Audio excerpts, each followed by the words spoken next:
This is Steve Meehan for the Kent Pilot. Charles Tilghman was born and raised in Rock Hall. He attended Henry Highland Garnett School in Chestertown, the school for black children in segregated Kent County. Like many young African Americans, he left Kent County to make a better life elsewhere. He returned in 1999 and started the Potter's House Ministries Parish here in Kent County, first in Rock Hall, and now at its home in Fairlee, where they have operated a Christian ministry program for over 20 years. Bishop Tilghman is also president of the Kent County chapter of the NAACP. He has served in that capacity since 2014 and has been active in addressing racism in Kent County and recognizing the contributions and achievements of African Americans here. Bishop Tilghman, welcome to the Kent Pilot. Good morning, glad to be here. Bishop Tilghman, Elmer T. Hawkins was the principal of Garnett School.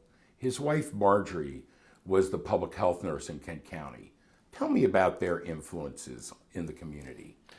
Yes, Mr. Hawkins was, how can I say it? He was one of a kind. Great principal. He was a disciplinarian. He was forward in his thinking. We came up in a time where if you screwed up in school per se, you got to spank it. And I never forget, he had a paddle about this long. And if you ever had to go to his office, you know what that paddle felt like.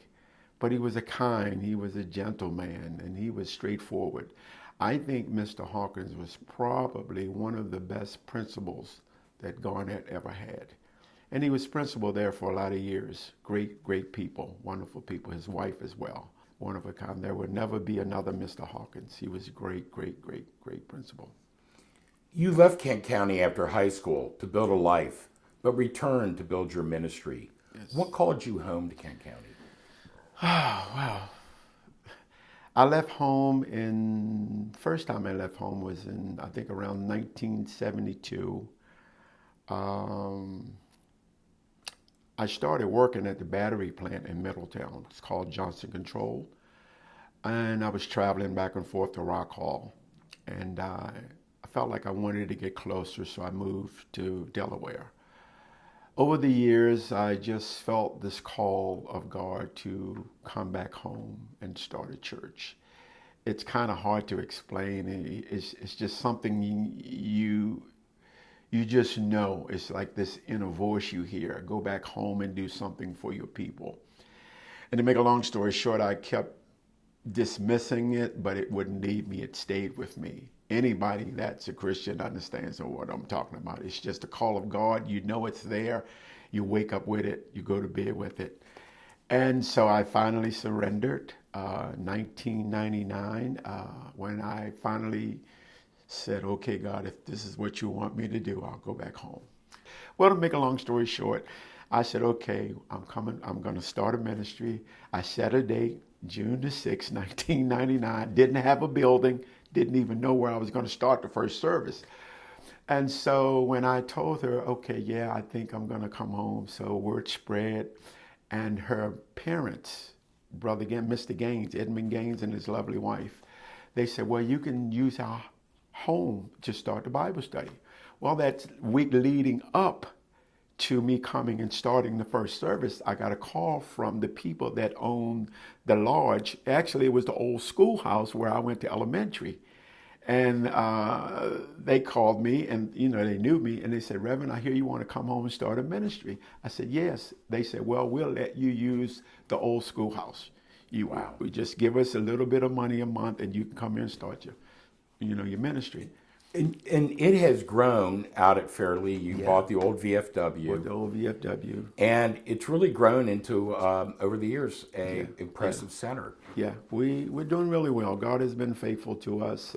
Like I said, we just celebrated 22 years of ministry. And God has provided. Even during the pandemic, we've never missed a beat.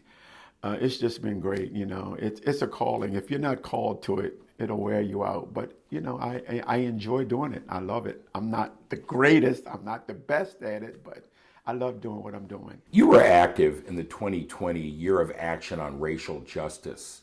We saw a peaceful protest here in Chestertown that led to police reform throughout the county. You were also involved in the Black Lives Matters mural debate. This Saturday, the mayor of Chestertown unveiled signage that recognized Chestertown's participation in profiting from the labor of enslaved people. How far has the recognition of racism and reconciliation come in Kent County? Well, I would say that we've made great strides.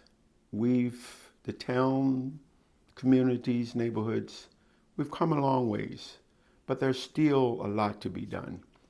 I think until there is a commonality of the reality that race exists here,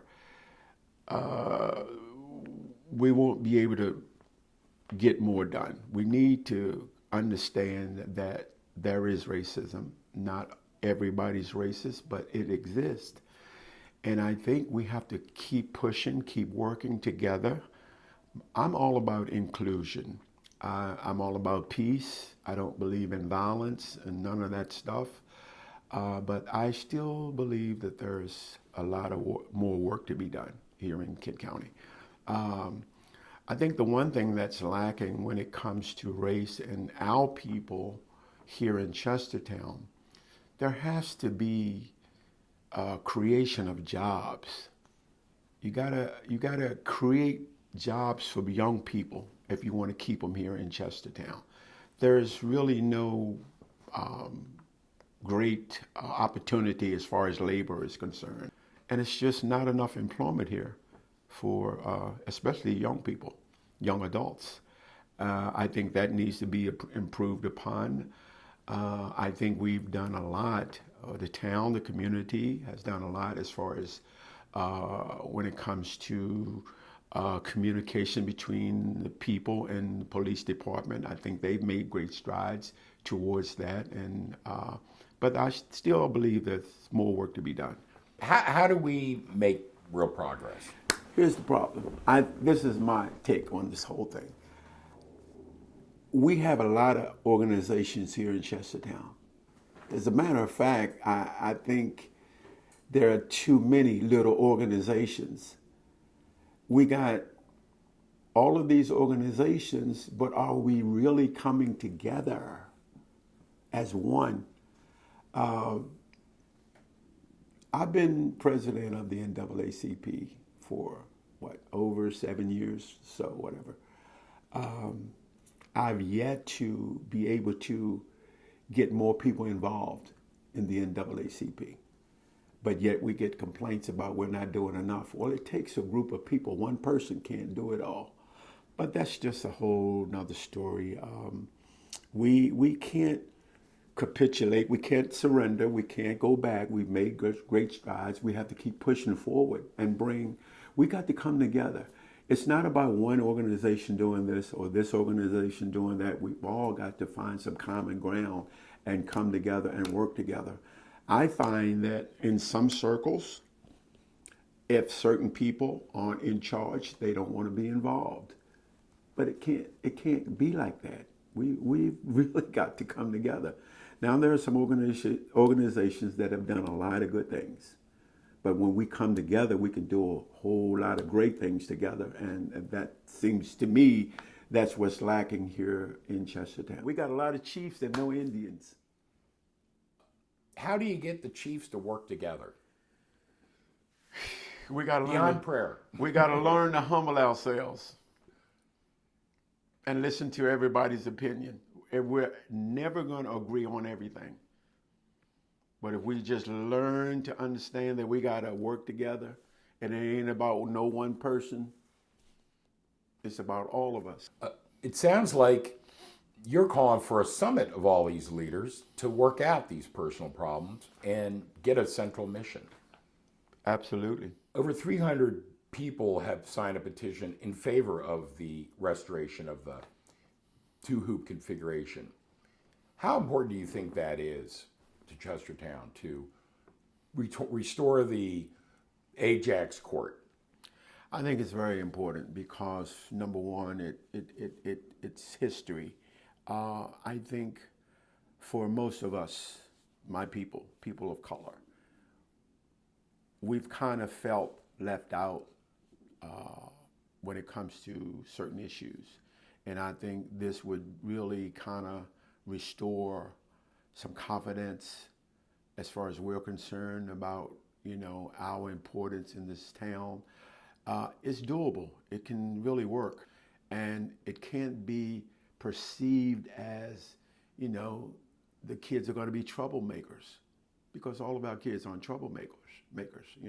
I think it can be done if we would just open up our eyes and our hearts and understand the importance of the issue. And I think it's very doable. Don't you think we risk judging the actions of people in the future? I mean, isn't that really, aren't you penalizing all of us by doing that? Absolutely. You can't paint everybody with the same brush. Particularly if they haven't shown up yet. That's true. Bishop Tilghman, thank you for joining us on the Kent Pilot. And for the Kent Pilot, this is Steve Meehan.